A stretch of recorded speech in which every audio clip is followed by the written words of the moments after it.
Lumuni, kenapa kalian tidak memberitahu saya?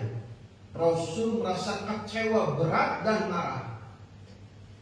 Ka'annahum sabbaru amroha, seakan-akan para sahabat menganggap remeh sepele. Yang meninggal cuma marbot ini udah tua, kulitnya hitam kelam. Bukan orang berpengaruh ini.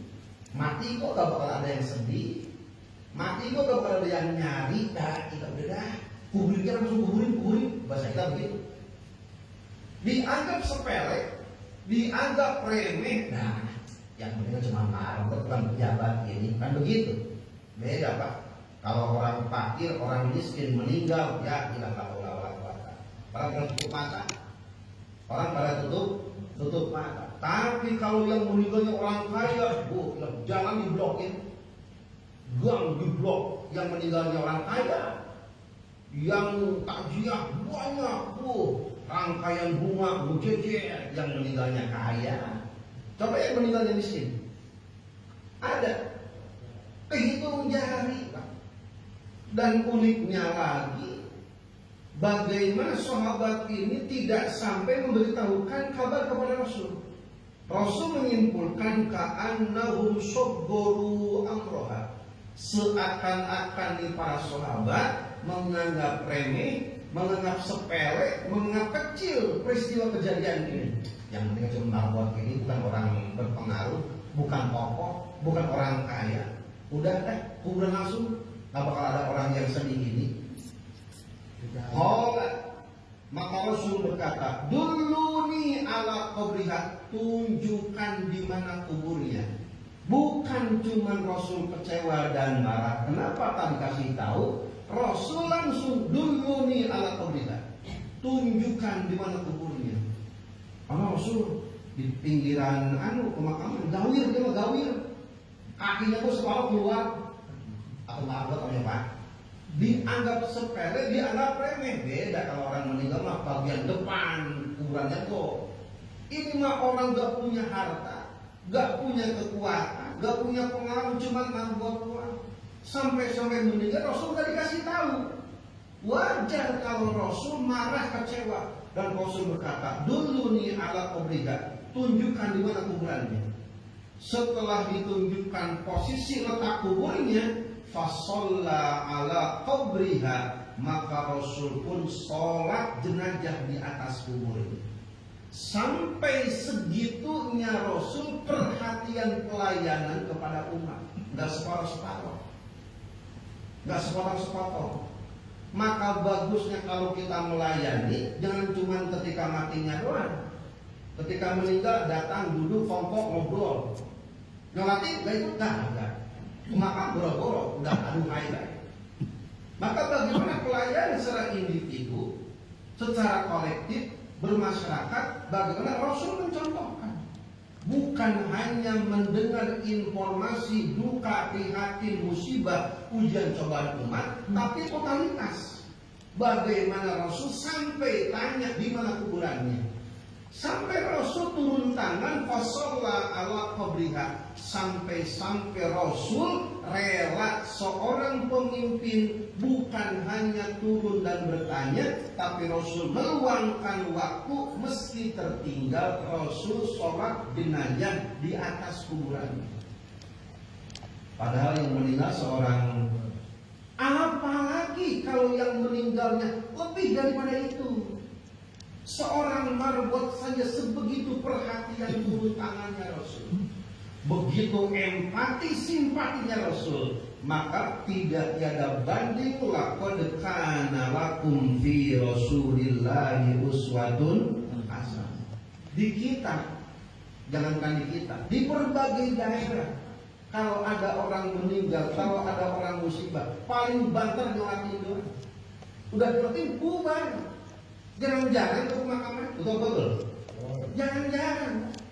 Padahal ini tetangga, segalanya sama, nyolatin aja. Mau belajar.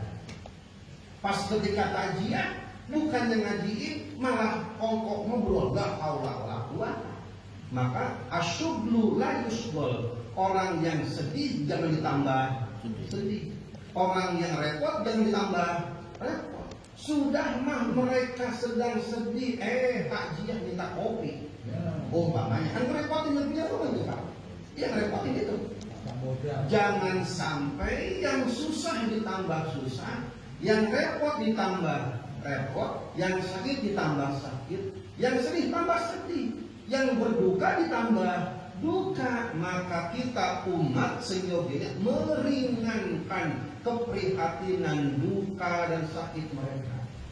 Itulah yang dicontohkan oleh Rasulullah SAW. Seumpama kejadian ini putar, kejadiannya bukan meninggal, kejadiannya ini mabuk sakit, diputar. Umpamanya kita punya skenario yang lain. Kalau kejadiannya ini meninggal, marbot masjid meninggal, ini sikap Rasul. Pertanyaannya, seumpama marbotnya ini belum meninggal, sakit, dikasih tahu sama sahabat, ya Rasulullah, itu ibu-ibu yang biasa ngepel, nyapu, ngerawat masjid, beberapa hari nggak kelihatan. Saya dapat informasi katanya sakit. Pertanyaannya sikap Rasul, cuek, masa bodoh, nengok. Kira-kira. Cuek, masa bodoh, nengok. Nengoknya wengoh apa bawaan? Kira-kira, ini mah kira-kira. Buah-buahan. Ini Rasul seumpama diputar waktunya, belum meninggal kabarnya. Seumpama marbotnya sakit. Bagaimana seorang leader, seorang pemimpin, seorang khalifah, seorang atasan kepada bawahannya, direktur kepada karyawannya, RT kepada warganya, RW kepada warganya, DKM kepada jemaahnya. Ini bagaimana kalau ada orang yang sakit? Cuek, masa bodoh, tengokin. Kira-kira itu mah. Nah, nengoknya cuma nengok doang apa sambil bawa anu? Umpamanya ada warga yang sakit, datang perwakilan, assalamualaikum, waalaikumsalam. Aduh, mohon maaf Pak, saya baru dapat kabar dari warga, katanya bapak sakit. Iya nih. Udah berapa sakit Pak? Dirawat udah seminggu. Kata dokter apa? Kata dokter sebuah hal yang pasti dan tidak diragukan lagi. Al mautu babun wa kullu nasi dakhilun. Kematian itu ibarat pintu, setiap manusia tidak bisa ngelak, pasti bakal masuk ke pintu itu. Mau tua, mau muda, mau kaya, mau miskin, pasti bakal mati. Marbotnya meninggal, Rasul pun wafat meninggal.